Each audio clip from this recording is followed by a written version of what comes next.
इंदूची फार आठवण येते ग. काय माहित कशी असेल. बस बस बस.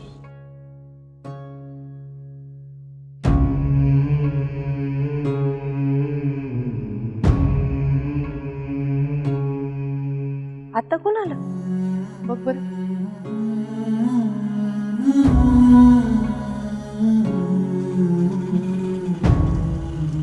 काकू, आदू इंदू आले. अगं जा पटकन भाकर तुकडा घेऊन ये जा. हो हो जा. आणते. आदू, तिकडे जे काय घडलं ते घरी सांगायला नको. उगाच काळजी वाटेल सगळ्यांना.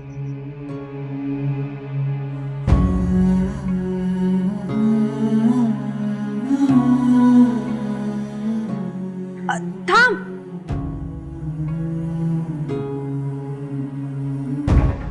काय झालं ग ताई? ननंदबाईंना प्रश्न नसतो विचारायचा. ते राहू दे. अदू अरे काय लागले तुला इतकं? काकी काय नाही ते नजर हटी दुर्घटना घटी.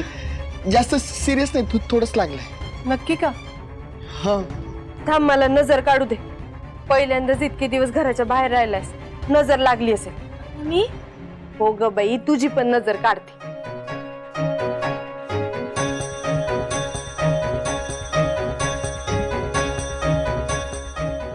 या या.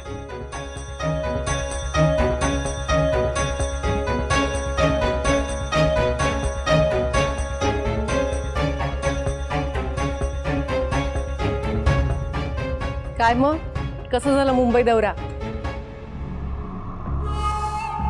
आलं का माझं बाळ? अतोक्षज, ये रे. काय काय झालं तुला? हा, काय झालं? कसं काय लागलं? तू सोबत असताना माझा अधोक्षज सुखरूप घरी परत येईल असं कधी होणार आहे का? काय झालं? कसं काय लागलं याला? अगं आई काही नाही. मी ते गर्दीत पडलो होतो म्हणून लागले थोडं. गर्दीत पडलास? अधोक्षज, खोटं बोलतोयस ना तू माझ्याशी? नाही, मला माहितीये मी मुंबईत कधीच गेले नाही. पण असं कुणाचा धक्का लागून गर्दीत पडल्यानंतर एवढं लागतं का? हे आजच कळतंय असं मला. तरी तुला सांगत होते का मुंबईला जाऊ नकोस म्हणून, पण गेलास तर तुला स्वतःची काळजी नाही घेता येत. गेला तर गेला, एवढी रक्कम घेऊन गेला होता. आणि काय आपडला तेव्हा तू काय करत होतीस? काही खरं एवढं मोठं काय नाही झालंय. तू उगाच तिला उगाच बोलते मी. एवढं तुला लागलंय? काय करत होतीस तू मला आधी सांग. खोटं बोलतोस ना माझ्याशी? आई आता मी खोटं कशाला बोलू तुझ्यासोबत? बरं ठीक आहे, तुझा विश्वास नाही ना माझ्यावर? मी जातो परत मुंबईला. नाही नाही नाही नाही, असं नाही म्हणायचंय मला. मोठ्या बाई, अहो लागलं असेल त्याला गर्दीतच. लागला असं? बरं बाई, आई आहे मी त्याची. आता त्याची काळजी सुद्धा करू शकत नाही. अधोक्षज, अधोक्षज थांब, मी पण आले. मी आले.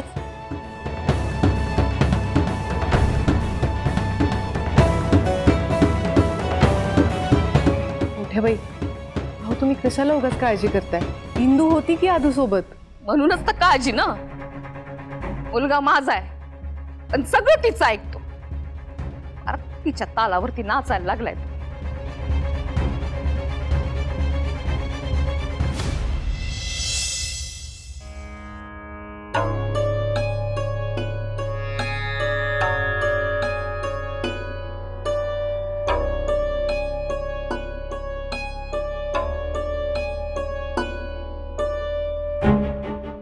आदू, फार काळजी वाटते रे. काय परिस्थिती असेल रे तिकडे? हो ना इंदू,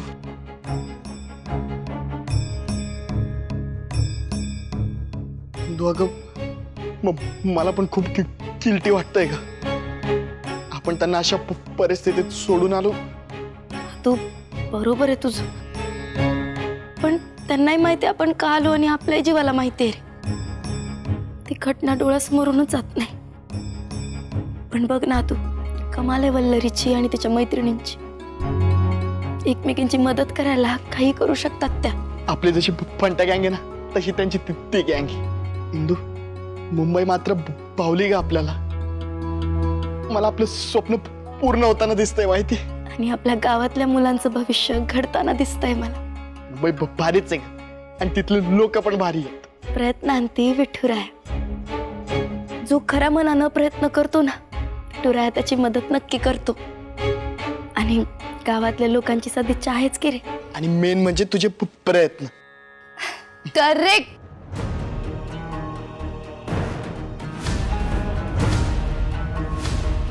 इंद्रायणी द ग्रेट. तू? हो, मीच.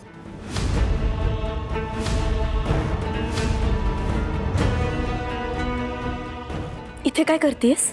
इंद्रायणी ताई, हातात 2 चहाचे कप आहेत माझ्या. तुम्ही दोघं इतका लांबचा प्रवास करून आलात म्हणून चहा बनवून आणलाय तुमच्यासाठी खास.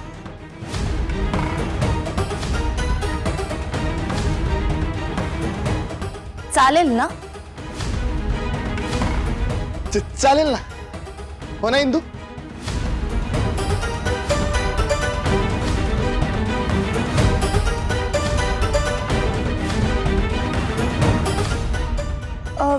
इंद्रायणी ताई काही बोलतच नाहीयेत. अदू अरे, ती इथे याची कल्पनाच नव्हती मला. सरप्राईज. मला सरप्राईज द्यायला खूप आवडतं. अधोक्षज, हे घ्या, चहा घ्या.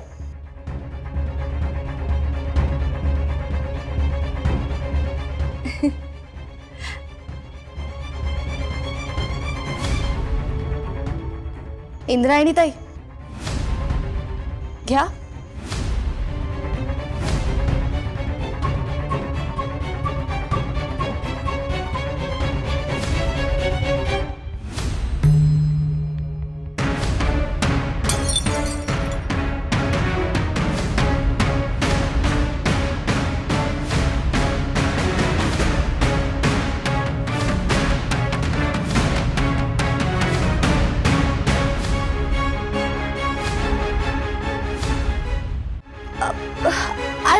I am so sorry Indrayani ताई. चुकून सुटला कप माझ्या हातातून. भाजलं तर नाही ना तुम्हाला? संकट येण्याआधीच कळतात मला. तू कप सोडलायस हे बघून लगेच हात मागे घेतला. खरंच चुकून सुटला. कपही फुटलाय. मी तुमच्यासाठी नवीन चहा तयार करून आणते, गरम अगदी. हा, त्याची गरज नाहीये. अशी कशी गरज नाही? तुम्ही दोघं इतक्या लांबून प्रवास करून आला आहात. मी आणते, पटकन चहा करून आणते. हा, आणि हे साफ सुद्धा करून घेते. Really sorry.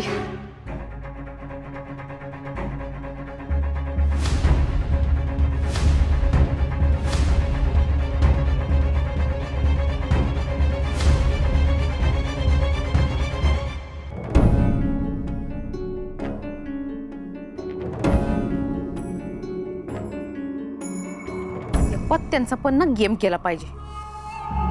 एक पत्ता धड लागत नाही. काठीने डोक्याचा काय अख्ख्या नशिबाचा भोगा करून टाकलाय. माझ्या पोराला फितवलं आणि सोबत घेऊन गेली मुंबईला.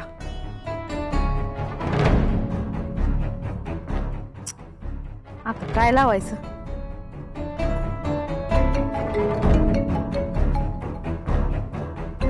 सायलेन्स. सारखं आपलं नुसतं आपलं टुरुंग टुरुंग.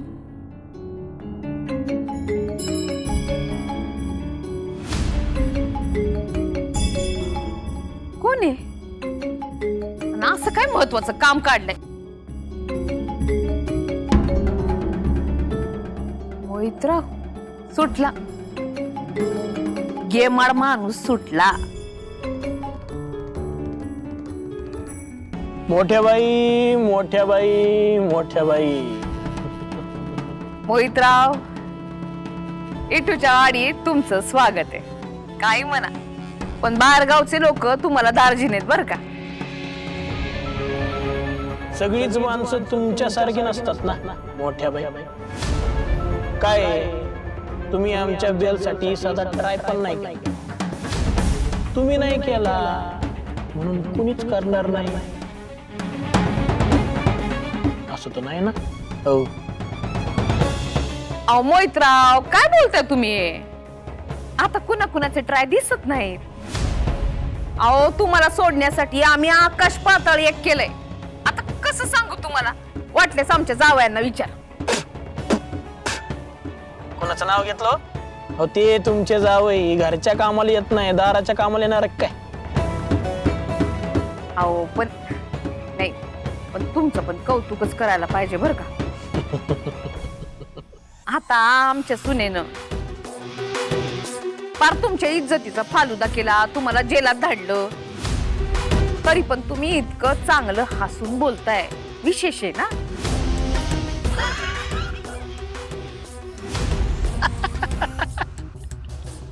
अति झालं आणि हसू आलं अशातली गत ही मोठ्या बाई. हो नाही पण जेलात जाणं म्हणजे जरा. पहिल्यांदा गेलो होतो काय आम्ही जेलात.